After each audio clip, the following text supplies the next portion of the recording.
Hello, everyone, and welcome back to the HCW YouTube channel, and welcome back to the HCW Podcast.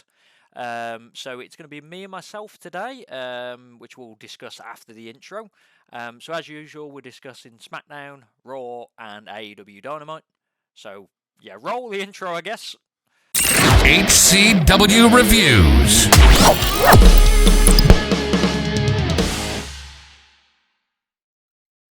Hello, everyone, and so welcome back to the HCW Podcast, as stated.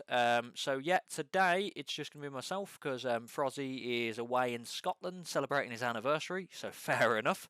I will hold down the fort due to that. I can't really argue. So we'll see how this goes. So there's one thing I want to mention prior to the actual going into the shows, and that's to discuss, obviously, the sad passing of Jay Briscoe. So I was really shocked to hear about it. I woke up in the morning and found out about it. It's just really terrible news. Like, I only really got into the Briscoes recently. I wasn't a big watcher of previous ROH. I catch the tail end of it until they got brought out. So I only really got into the Briscoes recently, and they've had so many bangers. So it's just a really sad day for the wrestling business. So obviously my thoughts and prayers go out to Jay Briscoe's family and to Mark Briscoe. So we'll kick off with the actual shows that we're reviewing. So Smackdown, January 13th. So as usual, I'll be discussing them, and normally I've got someone to kind of bat off and they can disagree with my ranting. So today it's just full-on Rate Wrestle ranting. So you're going to enjoy it in its entirety. So we kicked off SmackDown. So SmackDown last week was quite weak, but this week it started off with a pretty decent, well, I'd say decent, very hard-hitting matchup between Braun and Gunther. At a rate of 3.25 stars, both guys went out for it. Gunther worked on Braun's arm for the majority of the match, and he ended up picking up the win. It was a nice way to push Gunther more, and he's beating everyone. So it'll be good to see him push towards past the IC title when he does lose it. Next up, we had Zayn and Heyman backstage. So Zayn was going, I need to discuss tactics with the Bloodline. He's about to walk in the office, and Heyman went, they're not here. It's just, it's only you.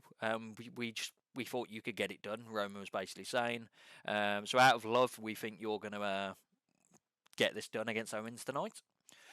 Next up, we had Rey Mysterio in the ring. He was discussing, obviously, what had happened with Dom becoming a thug. And he's going to win the Rumble. Karrion Kross came down and went in his Hitman attire and went, no, I'm going to win the Rumble. You're nothing, Rey Mysterio. You won it this many years ago, and he kind of attacked Mysterio. Then we had Liv, Emma, Maxine Duprois, however her name is, discussing the Royal Rumble, and they were just questioning, because Liv is entering the Rumble at number 1 and has decided that she's going to enter at number 1. And they were questioning who's mental enough to kind of go at number 1, and then, Liv is. Then Raquel Rodriguez comes in the shot, and she says something about the Royal Rumble's meant for her, like the size and so forth. Liv slaps her in the face, and this ends up going to be a match later on. Next matchup on the card was Tegan Nox versus Xia Li. I rated this 2 stars. It was just short and sweet, getting Xia Li over. I feel bad for short and sweet getting Tegan Nox over. I feel bad for Xia Li. She's a good, decent wrestler. She's just never given the opportunity since being on the main roster. Next up, we had a weird Valhalla promo. They're going to be fighting Drew and Sheamus, and they want to batter them. And then Drew and Sheamus were in the office with Adam Pearce, and they either want a title shot, they want to win a title shot, or they want Valhalla. It ends up they're given because it's going to be a tag team tournament, and they're going to face Valhalla in the first round. I keep saying Valhalla, Viking Raiders with Valhalla. Next up, we had a short but sweet promo of Bray. It ended with him basically discussing with LA Knight, and he just went, run. That's it. KO and Zayn were backstage, and Zayn was saying, why are you doing this? And he said, you better be happy, and Roman's basically going to stick it to you. Gunther, backstage with Imperium, saying he's going to win the Rumble, basically. General promo. Raquel versus Liv, rated is 2.5. Tahana Bomb, said it for Ozzy, Tahana Bomb. So she picked up the win with Liv. I was very surprised she picked up a very strong win against Liv because they're pushing Liv to the moon, and she just beat her straight away. Then we had Sonya backstage speaking about with Adam Pearce, saying she deserves a rematch. No, she doesn't. She believes Pearce is happy that she lost, and he's abusing the power. And then she said, "Well, one way or another, I'll get this rematch." Pans back, and then she's suddenly attacking Charlotte, and they're brawling backstage, absolutely kicking the crap out of each other. A big brawl. Charlotte was going, "What you on about? I didn't start this." There's a whole annoyance. Main event time. Zayn versus Owens. Rated this 3 stars. Good matchup. So Zayn was what I liked about this. Zayn was going to pick up the win. He was set up Owens for the Luva kick, and then out of nowhere, Jimmy and Jay come in and batter Owens and cause the disqualification. Zayn is annoyed via this, which obviously it should be. And then they kind of lay out the bloodline layout, and then it's kind of like Zayn is reluctantly still putting his hand up in the air. And that ended up Smackdown. So I'll be honest, from a standpoint, this was a better Smackdown. Wrestling-wise, better. Promo-wise and stuff, I still didn't care that much for the stuff that was happening in between. So we'll move straight on to Raw. So this is definitely going to be a quicker podcast for you guys, because I've got no one to speak to, so I'm lonely speaking to the void. So they announced that there's going to be a Bloodline ceremony for Raw 30. And just like you need to respect the Judgment Day, blah, blah, blah. Not Judgment Day, the Bloodline. But then here comes the Judgment Day. And then it's basically them discussing how they're going to beat the Usos. And the Usos said, we've got this place locked down. We beat the Newsday, locked down. We beat, Alpha Academy, locked down. We beat the Street Profits, locked down, stuff like that. And then Rhea Ripley challenges Solo Sikoa. Solo Sikoa's about to fall on the air, and then like the Usos went, no, let's not do this. And then Solo is jumped by Ali, Mustafa Ali, because they're due to have a match next up. This kicks off, so Mustafa Ali, Solo, rated 2.5. It was just pretty much of a meh thing. KO jumps the Usos, and there's a bit of a brawl after this. Elias backstage, so Elias was discussing how he's going to win the Rumble, and then MVP comes through, and then MVP gets annoyed about Elias, and he says, you know what, you're not going to win the Rumble. There's only going to be one guy that wins this Rumble, and Elias thinks MVP's on about himself. Next up, we had Cedric Jimin. I've put on them because it used to be the Hurt Business, but they haven't got like a tag name, so at the moment call him Cedric Jimin versus the Street Profits. 2 3/4. The match was fine, but the ending was trash. Cedric Alexander was in the corner, and what was supposed to happen was Angelo Dawkins was supposed to splash him, but MVP was supposed to pull him out of the way. MVP didn't get there on time, so he just got splashed, and then he pulled him out of the way. It was really awkward, and it ended up with Street Profits winning anyway with a roll-up. Judgment Day at backstage, talking a bit of crap. Alpha Academy just going, you didn't deserve to win this title. You're pretty weak, and you're pretty stupid and stuff like that, and it's going to be setting up a match later on in the night. Because, the Alpha Academy need to go on their walks. Becky in the ring. Becky discussing, she wants Bayley, get out here, you stupid Karen looking fool was the line, I believe it was. And then she pretty much goads Bayley into a steel cage match next week, which was a pretty good way of doing it. So that's going to be a good match to see. Raw 30's looking pretty good. Backstage, Ziggler and Ali. Ali's really annoyed at Ziggler, and then Ziggler's still in these title opportunities because of the 6-man Scrabble at the end of this night. And Ali's had enough, and he goes there fair enough and just sucker punches Ziggler and drops him. Next up, Elias comes down, and he thinks he's going to be fighting MVP, but the guy he was on about winning the Rumble is Omos, who's back. Half a star. Yep. Moving on, Pearce was backstage, and Tozawa wants in on the Rumble. Okay. Judgment Day versus the Alpha Academy, so that's Dominic and Damien. I rate this 3 stars. Great match. Gable was incredible. Was everywhere in this match, and just everything looked great. Straight into another match with Michin versus Io. I rate it 2 1/4. It was there was an attack, and it was a bit average kind of match. Bianca, she was basically saying, Alexa, if you can fight me, come on down. Alexa comes down. They have a weird brawl in the crowd. Then Uncle Howdy appears in one of the gangways, and he's doing this. You can barely see him, and then Alexa just drops a DDT on it, and that's the end of that. Tozawa versus Bronson Reed. Better squash match than I expected. Both guys got good offense in, and Bronson looked very strong, which they needed him to do, and he hit the tsunami to get up the pin. Seth backstage, he's just discussing, there was just a weird comment about, United States title. He thought he was out, but they keep pulling him back in. So, that's Sopranos Godfather line. Main event time, 6-man scramble, Dolph, Miz, Finn, Seth, Baron, and Bobby Lashley, which is awkward because he wins the match, as we'll discuss in a minute. Rated 3.5 stars. They had a few good segments. So Steph kept curb stomping someone, picking up the win, picking up the in eliminations. Omos comes down to help Lashley, but Lashley has none of it. Seth keeps goading Theory.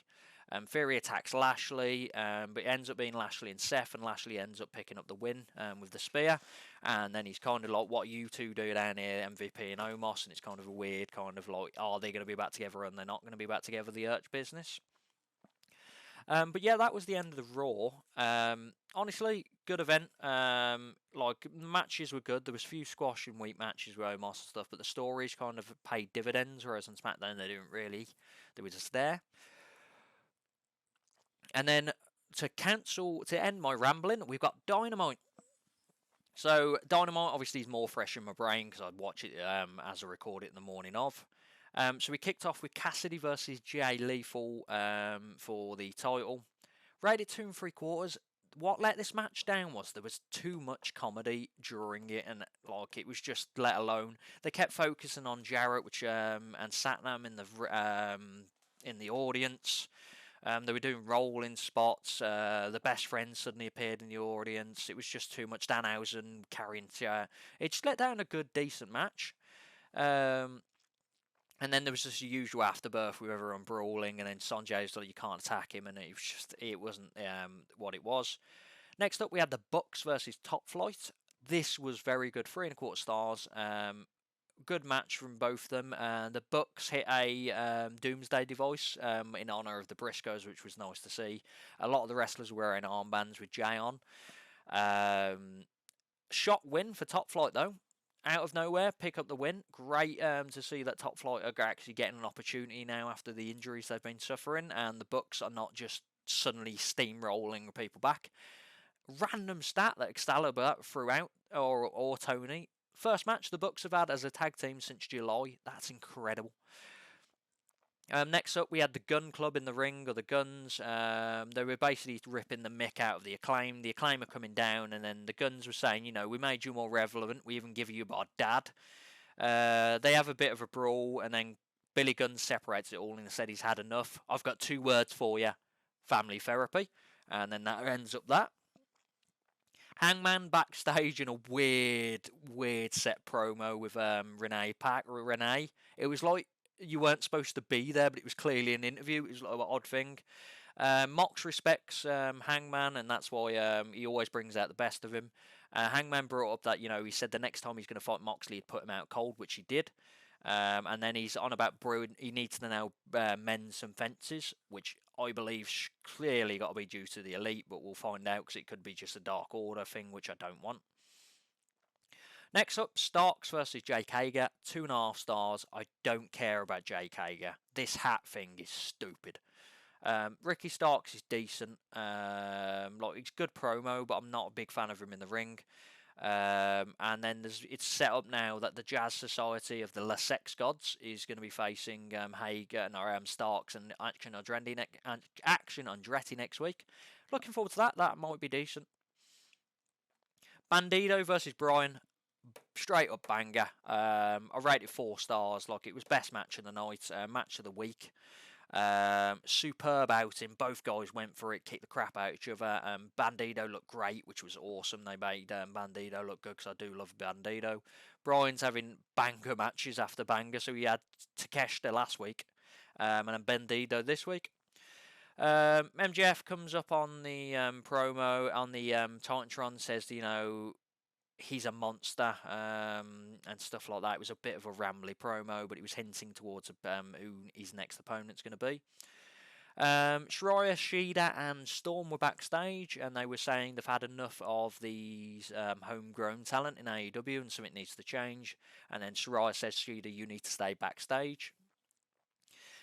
Brian Cage is going to be the opponent for Daniel Bryan next week, Bryan Danielson next week. And MJF says, I don't care if you win, I don't care if you lose, have this money and break his arm. And then he slaps Cage, and he went, you see that hate, I want that against Bryan Danielson. So that's going to be a good match. I like Cage, he doesn't get enough opportunity, he does. Willow versus Storm. I rated this 2 3/4. Good offense from both girls. I thought Willow was going to pick it up, which I was looking forward to. Storm ended up picking the win up because Saraya cheated, got on the apron, and then Storm rolled up the tights. And then they attacked Willow straight afterwards. So they're going for a heel side of this to make them a bit more, because the fan push wasn't really working for Storm and Saraya. So I feel like this will be a good turn. Shida came down during the match, and she kind of just watched the attack afterwards, and then Ruby Riott came down just to kind of save it, and the brawl after that. Takeshita back, he's speaking in Japanese, and then he's saying, this, I respect Bryan, I'll look after Bryan, and then he starts calling MJF, and he starts rambling in Japanese for about a minute. Then Tony goes, what does that mean? And he just goes, MJF is an asshole, that's what it means. Loved it. And main event time, Darby Allin versus Kushida. Better than expected, I'll be honest, because I like Kushida, but Darby Allin's hit and miss for me. But this match, 3 1/4 stars. Kushida worked on Darby Allin's arm for the whole match. He was doing some awesome moves. He kept trying to roll in the ring for a count out, which I thought was odd, because, that's not how you win the title. And it ended up with Darby Allin kind of reversing the move and getting into the Last Supper to pick up the win. So Allin retains his TNT title. Overall, AEW, good event this week again. There's some lackluster promos in the middle, which I don't care about. But match quality, the last 2 weeks have put them above WWE by a vast margin. So yeah, that's it from me. So I rambled on for 17 minutes. So normally our podcast goes about 35 because there's 2 of us. So deal with it. So as usual, like and subscribe. The stuff is in the top corner. God damn it, the camera's there. Top corner. We've got the contest giveaway for BCCW still running, so that's a free ticket giveaway for anyone that's based around the West Midlands. Join in, subscribe to us, follow us on Twitter, follow us on Instagram. That enters you into the competition. Live on Twitch, that'll be announced. We've got I've got an interview coming up that I've already recorded with Krieger. That'll be out Monday. Very good interview, very nice guy. I was looking forward to getting him on the show, so I'm glad he always said yes to that. As usual, comment down below if there's anything you want us to change. We'll probably listen, probably not. Any games that you want DP to play or myself on Twitch. If you want Frozzy to be here, or you want me to reject him from the whole of the show, I'm just going to see if he watches the end of this video just to see if he recognises that. But as usual, that's bye from me, and we will see you next week. And hopefully it won't just be me, because it's really awkward me just rambling for 18 minutes. Ciao.